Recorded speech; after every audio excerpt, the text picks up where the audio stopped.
Hello and welcome to the first ever episode of the Moody Meeple Podcast, a gaming group talking about the wonderful world of tabletop games.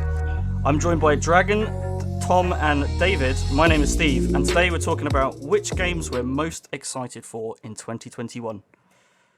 Dragon, why don't we start with you? Right, well, I'm looking forward to just about any game after the year we've had, but the game I'm going to go with is Frosthaven. This is the follow-up to the award-winning Gloomhaven. It was launched February last year as a Kickstarter, and it was promised to be delivered March this year, which obviously didn't happen because, well, pandemic thing.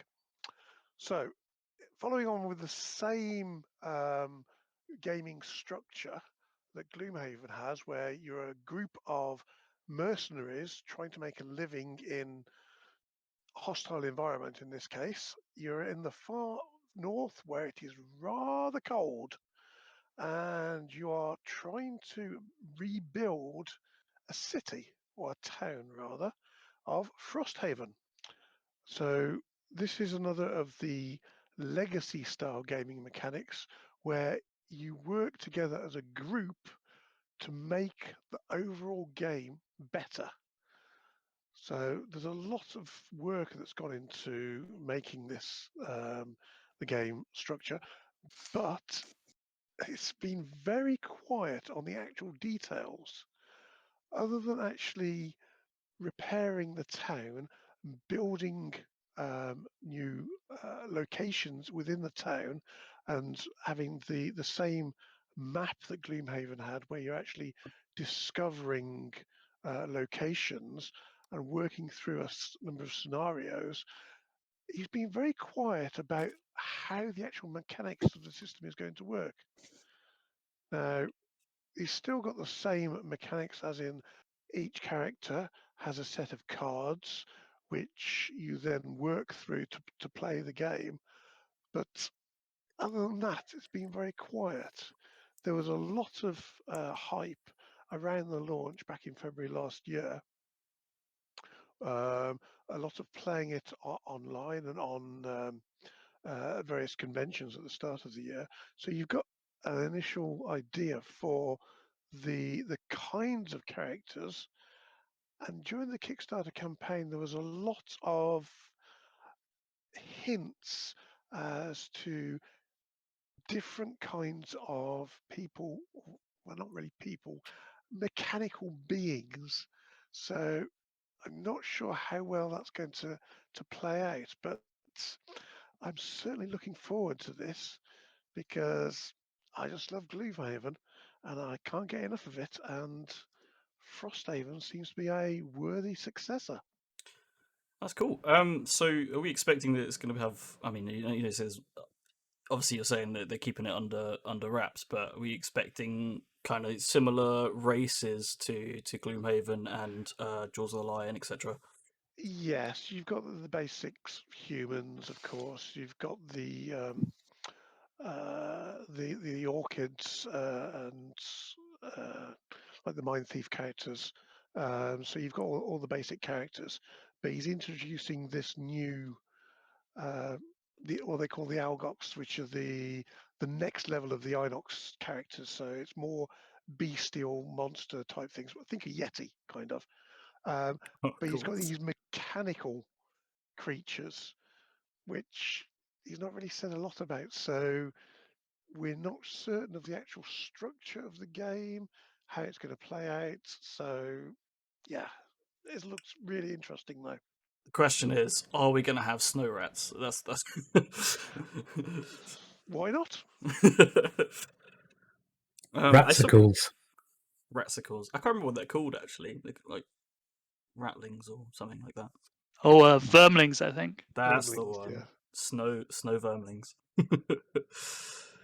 But I that guess is my choice. so. If it's more like a legacy game, I mean, obviously Gloomhaven already is hinting on that sort of more campaign-esque. Are you saying that it's going to go even? I haven't actually played any of the legacy games, but is it going to be more like Pandemic, Betrayal, Risk, Legacy? Do you think like these sort Well, of?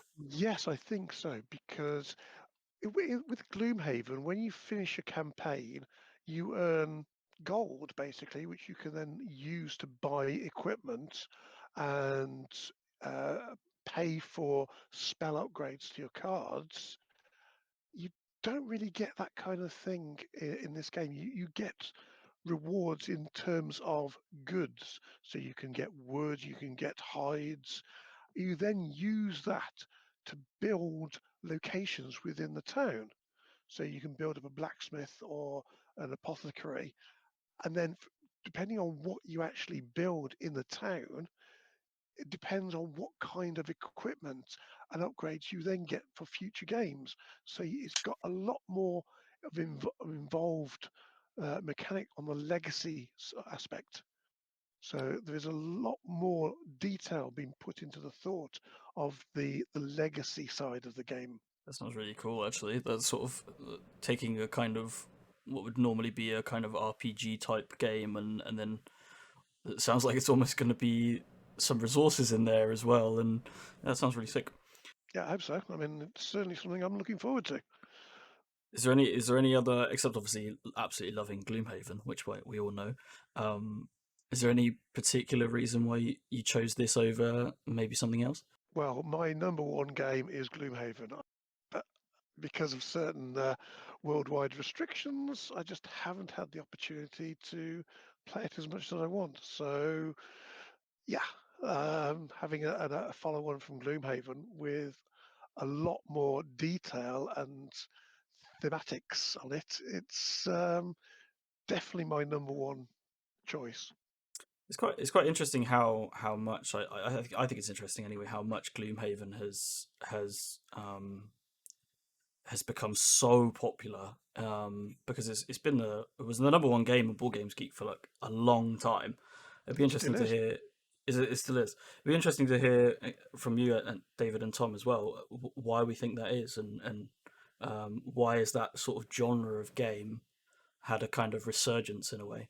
Well, I think for the most part is that it's not a competition. You're not playing against your other players. You're playing with them to achieve a goal. You do Well, have your own individual um, goals in there, but there is a main overall goal where you have to work cooperatively to achieve that. until it comes to looting, and Until it then comes to looting. and then it's a free for all, and yeah, people start to be a little grumpy. Scoundrel for the win. I think the co-op nature is definitely a big part of it because I think one of the perhaps limitations of competitive games is that often it's kind of a zero-sum thing. Like I get more, I get more success by making other players fail. Like that helps me out. Whereas in cooperative games, you're working together, so anything that benefits me also benefits other players, and so there's a lot more good feeling to go around in some ways. Yeah, I mean, It's, I totally agree with that. it's certainly better for a group of friends to play because it just enhances that friendship. Or destroys it if you Always. really wanted that loot. But then again, What if you really are an evil basket, then going at some of the other people David's is always the an thing evil to do. basket. Hmm? No, What, I'm not what, always. Although I did play a rogue. Well, not the rogue, but the Gloomhaven equivalent of a rogue. Scoundrel. That's the yeah. one. And why do you think Gloomhaven specifically has been so popular? Like over things like I don't know, like Descent, and then also all those fantasy flight. I mean, Descent is a fantasy flight games, but all those other sort of similar-ish games. You know, like there's an Arkham game, isn't there? And there's like a Star Wars one and a Lord of the Rings one. Why do we think that Gloomhaven maybe is that much better? Do you think, or why people think theirs? I think mainly because it doesn't have points. You're not on some kind of racetrack to get the highest number of points. You have got a set of rules, and you have to make the best decisions within those rules. So you've got a set of cards. You know you're only going to last for a finite amount of time. It's up to you to plan the best strategy for yourself and for your team to achieve that goal within those restrictions. Well, I think also with the way the campaign is set out for that, you don't know what's coming next because you unlock it as you're traversing through there. Where with a lot of these games that you're talking about, some of those Fantasy Flight ones, it's all kind of mapped out as a campaign, and you just go from one campaign to the next, and that's kind of very linear. Whereas with Gloomhaven, it feels like more of a journey that you're going going through together. For me, it was a couple of other things that set it apart. So for me, it was there's the fact that I guess there's no sort of I don't know, enemy player, I guess, like in Descent, which personally I quite like because it feels like everyone at the table is kind of on the same side. And then on the flip side, there's also I think a lot of those games, like there's say dice rolling and things like that, and I think that the Gloomhaven kind of because most of the time you can kind of know like how much damage you're probably going to do. Like, yeah, maybe you'll get like really unlucky and draw the like the miss or something. But I find it's a lot more predictable than games where there's like maybe fistfuls of dice or something. Yeah, actually, one of the things I wanted to just touch upon is the cool thing about, I think, the sort of Gloomhaven, I don't know, franchise, would you call it? Those group of games that I'm sure Frosthaven would be a part of is the card mechanic is a really clever way of creating, so it seems like a relatively simple thing, right? You choose a couple of cards from your hand and then play them, but then it ties into so many things like choosing initiative, and then also the whole sort of discard to complete removal shows as a way of showing that you're exhausted. And in my head, it makes sort of perfect flavor sense that, well, of course I can't do that ability anymore because my character's so tired, you know, and I don't think any other game has done that. And like you say, a lot of other games have dice or like pre-made characters which have certain, I don't know, I'm thinking of the Arkham horror games which have like a certain amount of strength, health, and mental health. It's predefined, so you pick up front. Well, you kind of do in Gloomhaven, but you can still adapt your characters as you go, as they're leveling. But I was just going to say about the card thing. You can also change your luck, right? That you can change the odds by giving yourself blessings. You kind of have to pay for them, but at least you can make the odds in your favor, which dice are much harder to do with. And then also got the legacy aspect of that. As you play the game more, you get better, so you upgrade your cards, which gives you better chances in the future. I think one of the things that's really cool about that card system is the like it's quite a simple choice in some ways. Like you've got maybe like 10 cards and you have to choose 2, but like the amount of compromise that goes into that, I think is really good. So the way that, you know, maybe there's this card you really want to play, but it's got a really high initiative, and I think it's those tough choices that make it such an interesting game to play. I was going to just add to that you've got burner cards as well, so you could increase the frequency that you're burning through cards, but they give you better bonuses. So then you're weighing up whether you want to live for longer or survive longer during the game, the dungeon crawl that you're going through, or whether you want to try and blast through it quickly. Yeah, totally. That's another great example. And then you have the still uses the exact same mechanics, but obviously there's been different characters it sets in there, so it's a whole new set of characters which you've got to learn and study to actually try and understand how to play. Right. Well, that sounds. I mean, obviously we all play Gloomhaven, so I think we'd all be pretty excited for the kind of I don't know whether you call it the sequel as such, because obviously there's Jaws of the Lion, but yeah, that sounds really awesome. Right. Well, let's move on to, as it so happens, to the game that I've been looking forward to. Funnily enough, one of the designers of Frosthaven has also been working on a different project, which is Return to Dark Tower, which is the game I'm saying I'm most excited for this year. It's a game that was, again, on Kickstarter last year. You can see a lot of patterns happening here. This is effectively the sequel, specifically to say it's a sequel, not a remake, of the 1981 game by Milton Bradley. Do you remember Milton Bradley? You guys remember Milton Bradley, right? I asked my girlfriend, do you remember Milton Bradley? You know, the MB that was on all the boxes? And she was like, nope, no idea what you're talking about. But the Milton Bradley company released it in 1981, and it was like the height of, you know, RPG, you know, D&D was on the rise and all of that sort of stuff. And you were seeing these sort of quite big board game companies making real fantasy board games, and Dark Tower was one of those. Dark Tower was interesting because it had an electronic element, which I don't know how many electronic games there were back then. Maybe there were a few, I'm not sure, but I know this is one of the more well-known electronic games from the 1980s. And I played this once when I was at university, which is quite a testament to the build quality of that game, because that was a good 30 years old by that point, and I was playing it at university. And if you don't know, there's like this sort of huge, like really big, you know, like probably like what 30 centimeters, something like that, tall, well, Dark Tower, and it was effectively a little computer, and you have to program in your players, and you set the board up around it, and it would turn to each player, and then you'd be able to play your turn out, and you had to put like what you were doing on this sort of little keypad thing. So it was pretty much completely automated. You didn't have to necessarily remember what was always happening, because the computer would do it for you, which was really cool. I do, however, remember it being quite fiddly, because it was always like, you know, be careful not to put the wrong thing in, because it might screw up the whole game, kind of thing. And so yeah, so that was Dark Tower. And Return to Dark Tower, as I said, is a sequel.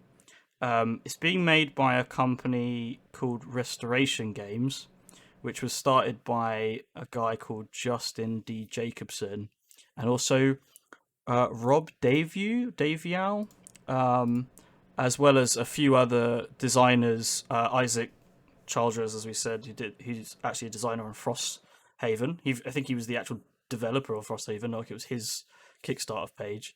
And then also Noah Cohen and Brian Neff. And all these guys have come from, like, I think Rob Davio he was behind like all the Legacy games, Pandemic Legacy, Risk Legacy, most recently Betrayal Legacy. Which was the other game he was behind that I was really psyched for, that I loved? Oh, he was behind Betrayal at House on Hill. He was one of the designers on that. So some good credentials between it basically looks like they've taken the team from Betrayal Legacy and went, hey guys, do you want to work on this project? Because about 4 of them all worked on that one. So, you know, these guys, originally this was supposed to be just like a co-op game, which is why they called it a sequel. Whereas the original game was like a competitive game where you sort of worked against each other to find, I think, keys to get to the tower and like defeat enemies and build an army, etc.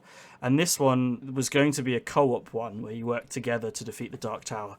But I had a quick through like the forums, and apparently people were like really against it being cooperative only. And so they've actually listened to that, and they're developing a competitive element of it as well. And yeah, I'm looking forward to it, because it's although I didn't play this obviously back in the 1980s, there's an element of nostalgia to it still, because, you know, I played it at university and really loved it, and it's a game that's probably, I would have thought, quite rare to find.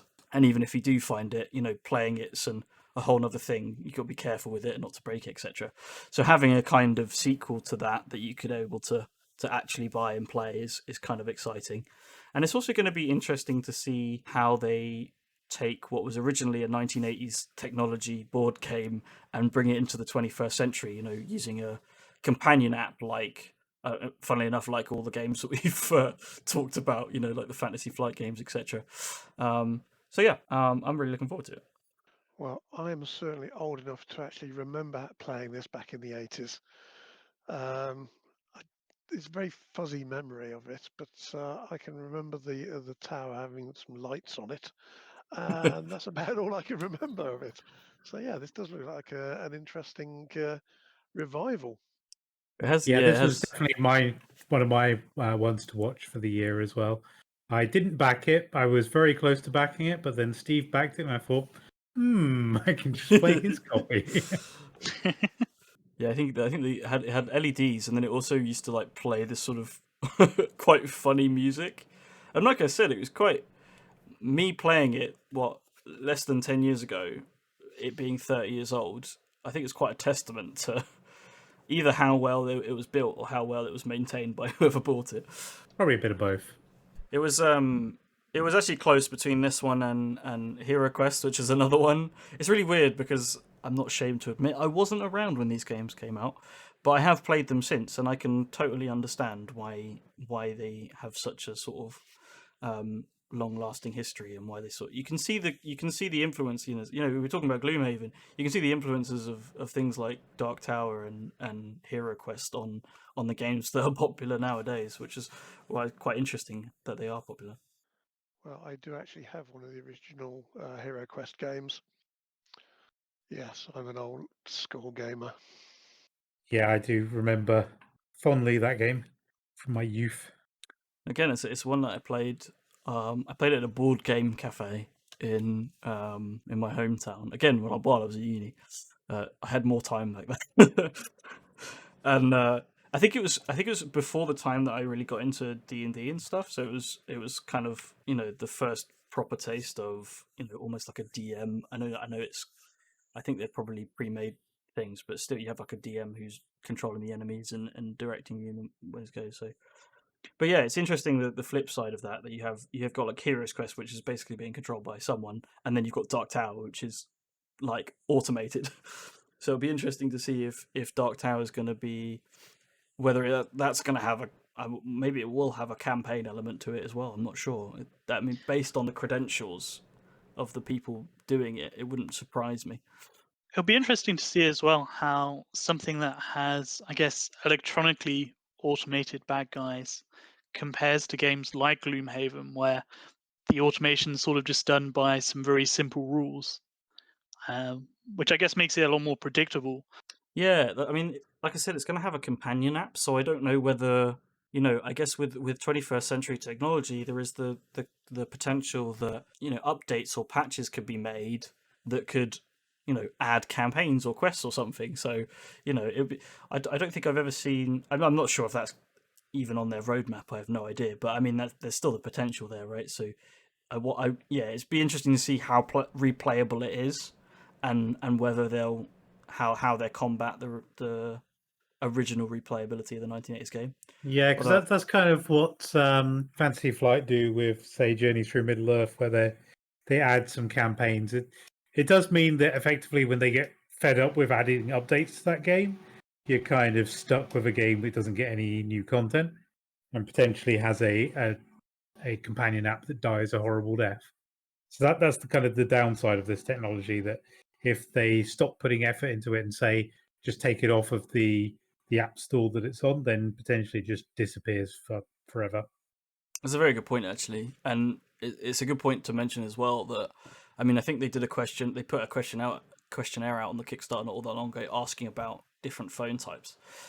If you are someone who's got maybe not the most up to date smartphone, etc. People could be limited with what they can and can't play. So I don't know if the companion app is like how you play or whether it's kind of an addition. I honestly haven't looked that far into it, but yeah, there is there is that. And you might have the potential for some home brewing there as well, that someone creates a companion app that's completely open source that you can also use with this game. Yeah. It feels like given enough time, like it's going to have to fall back on something like that, because it's hard to imagine the company's long-term support being, I don't know, I guess we were talking about 30 years for the original game still being played. So, well, will they still be supporting it in 30 years? Will they exist in 30 years? We don't know. Yeah. MB certainly didn't. Restoration Games, coincidentally, by the way, are a company specializing in sort of remakes and things like that. So it's going to be interesting to see what they come up with. Yeah, that would be years. interesting. Yeah, I don't know definitely one to watch. Don't know if they've got any other things ongoing, but yeah. Yeah, I'm sure, the name's familiar. I'm sure they did something else recently as well that I was interested in. Oh, Fireball Island Yes, that's the one, Fireball Island. Oh, I and wanted to say that. and but- Downforce actually. So yeah, they've got didn't plenty know of that one. games. Not all of them are remakes by the looks, or at least I don't recognise them. Yeah, to be Fireball remakes, but Island was the one because I thought they were the ones behind it, but I wasn't confident enough to say it on Yeah, the fully podcast with- straight away. You know? So yeah, that's the other big game that they've done a remake of. So yeah, I'm looking forward to it. I don't know when it's coming. At some point this year. Another quick honourable mention that I was thinking of for this year was the Stardew Valley game. Completely off topic, but I was looking forward to that because I love the video game. It didn't make the top of the list though because Shut Up and Sit Down did a review not all that long ago and basically said if you're a Stardew Valley player and you like Stardew Valley, don't play this game. So so that didn't end up on the top of my list, unfortunately. Also, it's like basically impossible to get hold of. So there's that. All right. Next up, we've got David. So what's your? Yeah, I found it really hard to just pick one game. So that there are lots that I kind of wanted to talk about. We'll just skip over that. I did want to talk about all of the expansions for Cthulhu Wars that might come out this year. We'll see. I'm not surprised. Classic David. Seeing as I've been waiting 2 years, they might not come out this year as well. Schrodinger's DLC or expansion. It's just more things to paint. You don't Yeah, want. I always call it DLC. It's not DLC, man. You're not downloading it. Anyway, the game that I wanted to talk about today is by Ludi Creations, and it's called So You've Been Eaten. It's by Scott Elms, and it is. I don't know if you guys have heard of that guy, but he did all of the Tiny Epic games. Oh, right. So you've definitely played like Tiny Epic Zombies. So this is an asymmetric 30-minute survival game, and it is basically you versus the monster that's eaten you. So you can play as the miner or the beast. And as the miner, you're collecting crystals that you're seeking within the beast, and then there's bacteria within the beast that is trying to devour you. So it's a race against time. There's a bit of hand management and set collection in there with some dice rolling. And yeah, you've got to deal with mutating bacteria. So it sounds right up my alley.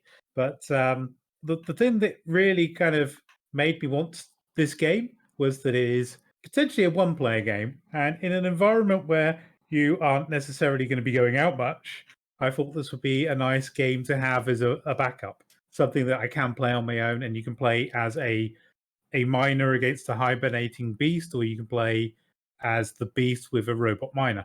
So you can play it one player like that, or you can play 0 players if you like, and have a hibernating beast and a robot miner, which sounds really tedious to watch, but it could be quite fun.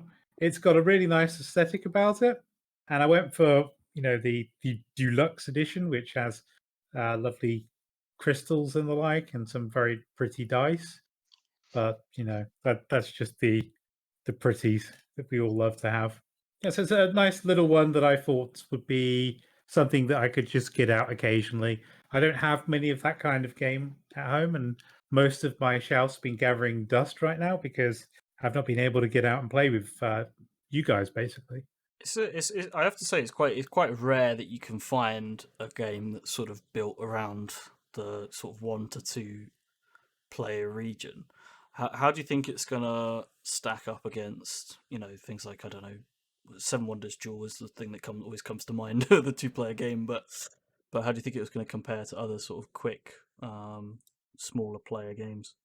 Because it's got a very different play style, I think it's going to find its own little space, its own little niche there. I think that it's not going to necessarily outdo the likes of Seven Wonders Duel. That is a very good game. It's not as good as the real, Seven Wonders, but there we go. Not everyone's got 7 people to play with. So it's kind of that space, and I think it will fit nicely in there. And you do get a dice tower with this, so it's always got to have some extra pretties. Is that of like the dice getting eaten or something? Oh, that'd be amazing.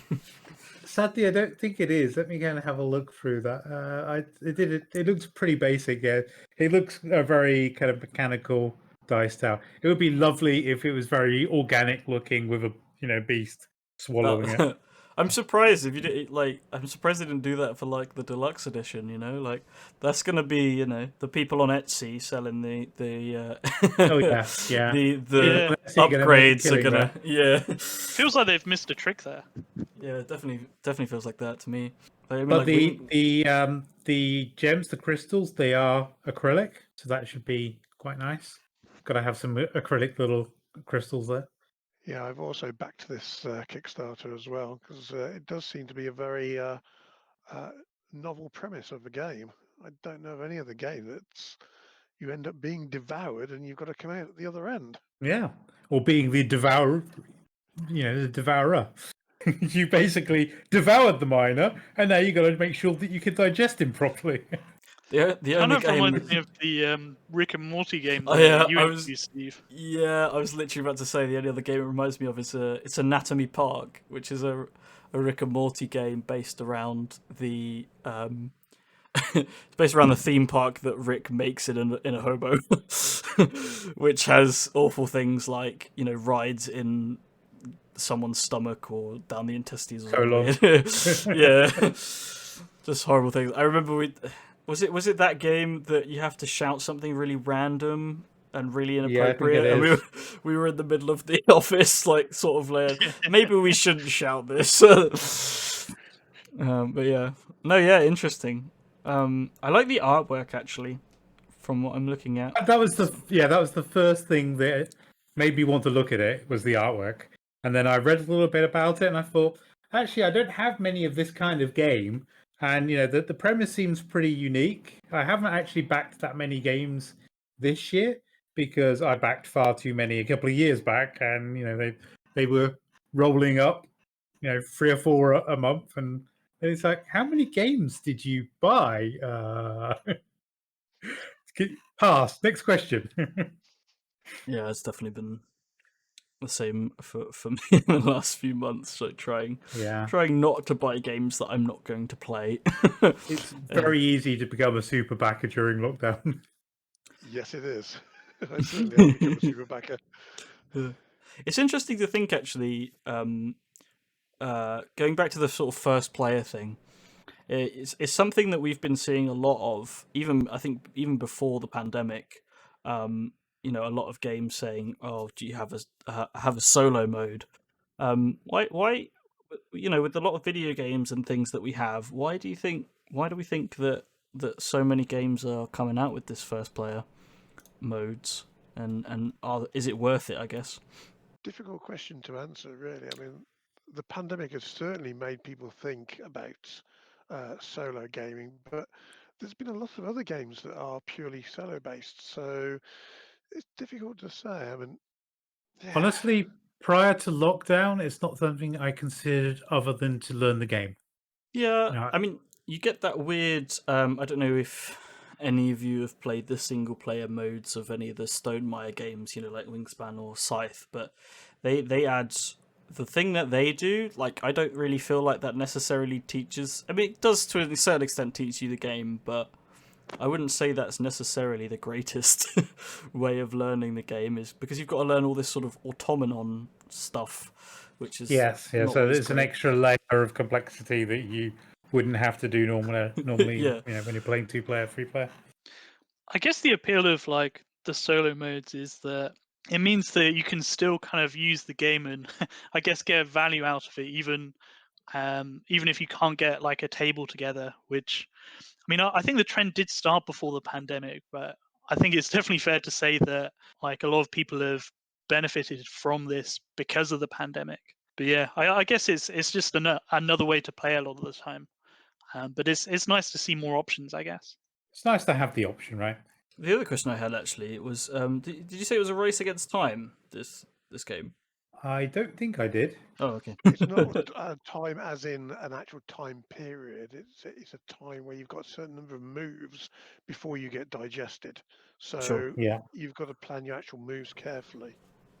And the beast is trying to digest you as fast as possible. So, you've got to work against the beast, but at the Is same there- time, you've got to try and collect the gems.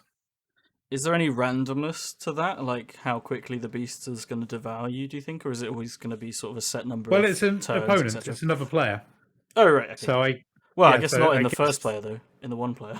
Yeah. I honestly haven't read too much about the one player variant, but in terms of the two-player variant, it's going to be depending on the skill of the opponent. And Sure. the good thing about that is once you've played one round, you flip it over and they become the minor, and you can play it again, and it's a completely different game from their perspective and your perspective. It would be Cool. interesting to see how much of. So, one of the interesting things that I think two-player games like this sometimes have. Obviously, not. I'm thinking games like War of the Ring and Rebellion. Obviously, that's a completely different game in terms of scale, but they are still technically sort of two-player games. And one of the interesting things that always sticks in my head about playing slightly different roles in a two-player game is it comes back to something that Sit Down, Shut Up Games said about. Okay, I said that completely wrong, but anyway, is it sit down and shut up games? Yeah, okay. Shut up and sit down. I can't remember. They said about the difference between War of the Ring and Rebellion was in War of the Ring you want to go again with. I think they said with the same army to see how you might do better the next time around. Whereas Rebellion you want to swap over and see how you could, just to try out the other side. It'd be interesting to see what's it like with this game, whether you do want to swap over and try it from a different angle, or whether you'll find that you'll gravitate towards either playing the monster or the miner and seeing whether you could play out different scenarios. Yeah. So that was a long-winded point, sorry. That's okay. But it does feel like the kind of game that you could do in the warm-up scenario, where people are, say you've got a tabletop night on, people are rolling in, it gives you the opportunity to start playing early on when you've only got a couple of people present. That's cool. I mean, it's a perfect couples game as well. Like two-player games is always good for I still need to brainwash the wife. I've managed to get my significant other into Jaws of the Lion, so but she already plays D&D, so it wasn't that difficult. All right then, let's move on to Tom's most excited game of this year. Yeah, sure. So for me, I'm very excited about Batman Shadow of the Bat, which is coming from IDW Games. And yeah, it's a Kickstarter that I backed last year.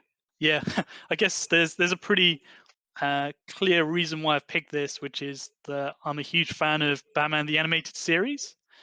And Who isn't? well, yeah, exactly. Yeah, great series.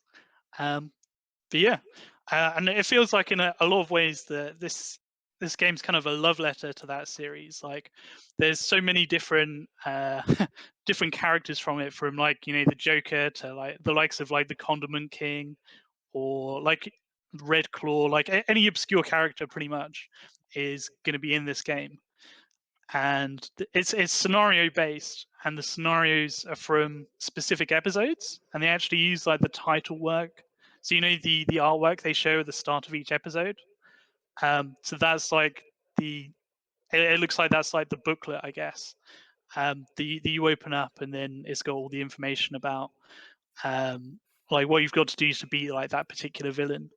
And some of the other things I like about it, so you can play it cooperatively, or in solo, but there's also a competitive variant. So if you do want, I guess, to have one player play as like the Joker or Scarecrow when he's trying to like spread fear toxin throughout the city, then yeah, you can do that. You can also have it that the villains are played as heroes. So you can have like, say, Batman and the Riddler working side by side for once. And yeah, it seems to be quite a tactical game. So where like you're moving across like, I guess, like a square grid, and you're trying to maybe so that, I guess, it's because there's different scenarios, there'll be different situations. But like the example they gave was like, say, with Scarecrow, like there's a certain number of turns you've got before like the toxin spreads everywhere, and there's like some hostages you have to save. Yeah, and there's some cool thematic elements as well. So like you can bring in different gadgets, and yeah, So yeah, I guess the big thing for me here is like, I guess the way that they've brought in the themes really strong, and yeah, I'm looking forward I to have a question for saving you. the city. Will you be painting your minis? Well, I think I will be, because there's like Nice. 100 minis and they're all great. Well, we have the social painting session that we have on Wednesday, so you should join us then. Yeah, I probably will. We actually did pick up some paints recently for some other games, so I'm probably going to start getting into it. But yeah, I'm probably going to have to get a bit of yeah. It's going to take me a while to get any good at it. Let's put it that way.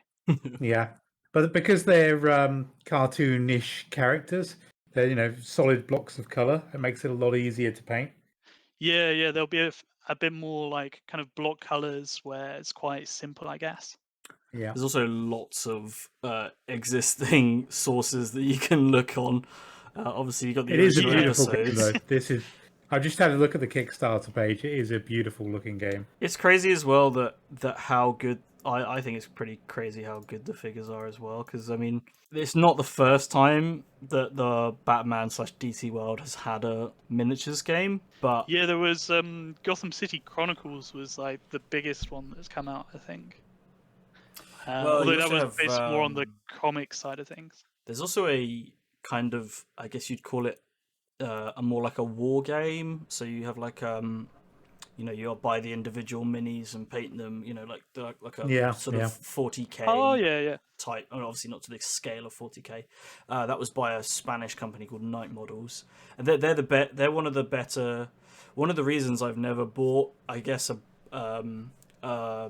Batman or DC themed mini game is because I say that I've just backed one on Kickstarter, a Teen Titans one on Kickstarter, so I'm talking absolute rubbish. But yeah, no, this looks crazily good to me. The only thing that worries me, it'd be interesting to see, is that it specifies 24 unique missions. So I wonder, once you've played those missions, what's the replayability like, do you think? Well, I think there's quite a few different ways to play the game. So I think that's one of its strong points. So first of all, you can play. I guess as I said about like being cooperative and or competitive, but then there's also like loads of different heroes to choose from, and then you can even play the villains as heroes as well. And so that means that like maybe you've beaten a scenario as Batman, but have you beaten it as Commissioner Gordon or Etrigan or Catwoman or whoever? And so that opens up a lot of possibilities. Yeah, I think it looks a beautiful game, and you made me have a second look at some other uh, comic book / cartoon related things I was looking at before. So I'm just having a look at the Marvel United X-Man one that's recently been on Kickstarter. That looks pretty too. I do like minis. Should I back this, or is Lily gonna remind me that I have 500 minis to paint upstairs? I'd love to paint these, if I'm honest. Like one of the I mean, I guess slightly off topic, is I think it's always good to get minis that are enjoyable to paint, and I can imagine these are enjoyable to paint, especially if you're a DC fan or a Batman fan. Yeah, they do look that way. Yeah, I think the fact that they are like so cartoonish, like, will really lend themselves to that because it's just and like they're just so colorful. Yeah, So like you can imagine like playing with these figures when they're fully painted. Like it'll be It'll a be sight to pretty epic. behold. Yeah, I think those cartoon features really lend themselves well to the way that contrast paints work.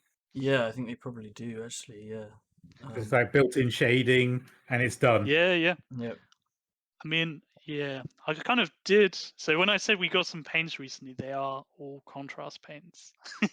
Yeah, I mean, join the club, mate. Partially with this in mind. I'm looking forward to us watching you play it.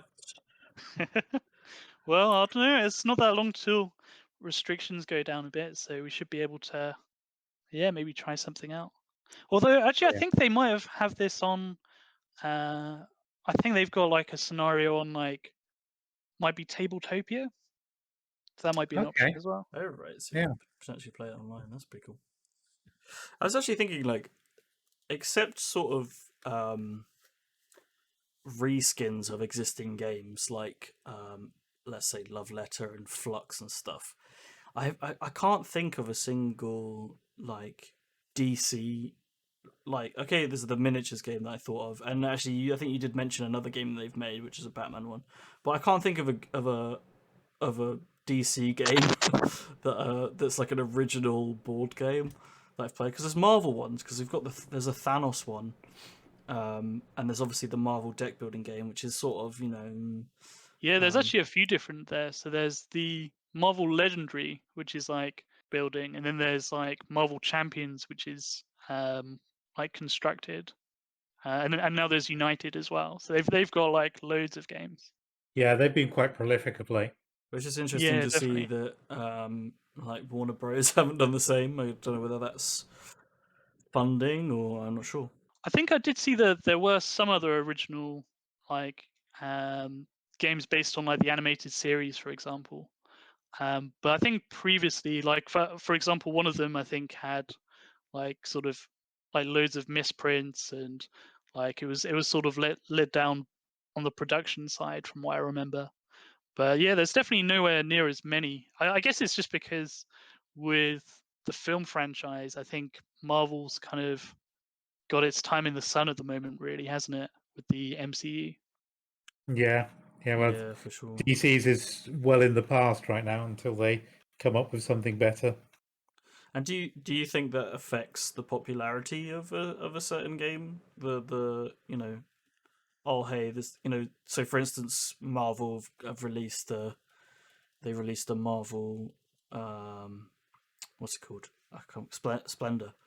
Do you think that people go, oh, I've just watched the movies, so I'll pick up the game, or do you Well, I was think don't know actually about thinking, with Splendor, but it definitely has helped with other games. So, for example, um, I recently picked up Marvel Champions, and I guess when I originally got it, it was because like I just finished watching WandaVision, and I was talking with my wife about it, and it was much easier to say like, oh hey, like, do you want to play a game with like, these characters you've just seen on screen, rather than, I don't know. I guess like for people who maybe still haven't seen the films, or in the past when like before they came out, it would be a bit of a harder sell, I think, to say, do you want to play a game with these characters you haven't heard of? I yeah, guess I it think depends on the audience, doesn't it? I did actually talk to my brother about the Splendor one yesterday, and he was like, "No, I don't want to touch that thing at all." So okay, calm down. And it I was mean, more because he was worried about the fact that you had multiple copies of each of the Infinity Stones, which is a rather trivial detail to get worried about. But anyway, it was one of those kind of conversations you have. And I was thinking, now who would this appeal to? Actually, I think the original Splendor would appeal to my family more than the Marvel version. So it really depends on the audience. I guess it sounds like like it's sort of a lore problem, like where the reskinning of the game, because you've got to kind of do it in like a particular way to keep the mechanics the same. It's kind of meant that like I guess it's kind of a mechanics versus theme thing almost, isn't it? Yeah, yeah, and I guess it also depends on your mentality on that particular law. So if you're very strict about these kinds of things, then you're really not going to like, for example, that Marvel Splendor. yeah, I think what sets this game apart from those reskins, which I think is awesome, is going to be the kind of flavor and theatrics of it. Like, it's going to be really interesting, I think, to see how it plays in terms of. Again, I'm going to come back to what. I mean, I seem to have mentioned them so many times already in this one podcast, but I watch them on YouTube. So yeah, shut up and sit down.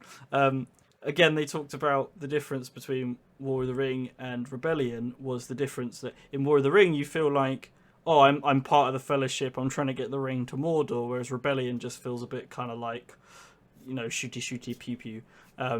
There's less of the kind of theatre and sort of immersion that War of the Ring has. It'll be interesting to see where this game gets in terms of that. Although it's based on stories that we probably already know, it's going to be interesting to see how, does it feel like, I'm like reenacting like my favorite comic book, or is it going to be a bit kind of like, I think it probably comes down to how complex and how Yeah, how the because I game guess there plays. is a pitfall there, isn't there? Where like when you're adapting something to a board game, it would be easy for it to be railroaded, I suppose, where you have to kind of blow by blow kind of go through exactly what happened in the source material.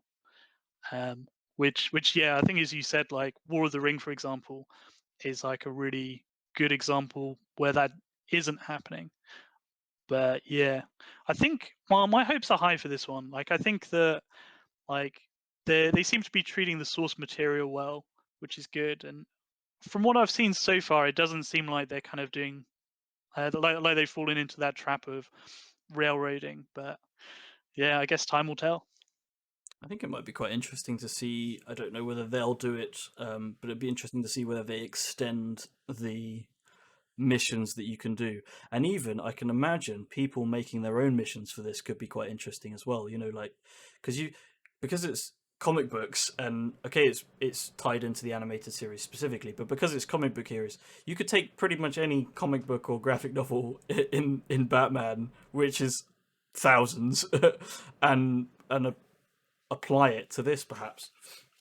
Yeah, I think that's very true. And I mean, there's so many like different characters there that like you've already got the pieces that you need to make something like that probably. So I think that's a strong possibility. Cool. Well, I think that's unless you've got any honourable mentions, Tom, I think that's pretty much all of our games covered. All right. Well, thank you. I think that was a pretty good session. Lots of interesting games that we're excited for. If anyone listening has got games that they're excited for, either for, I mean, obviously we're already in April of 2021, but if you've got any games that you're excited for, let us know, either through social media. I'm sure we'll have some kind of social media that you can contact us through. But apart from that, thanks everyone for Dragon, Tom and David for coming, and we hope you've enjoyed listening or watching, and yeah, we'll see you hopefully next time. Thank you very much, and goodbye.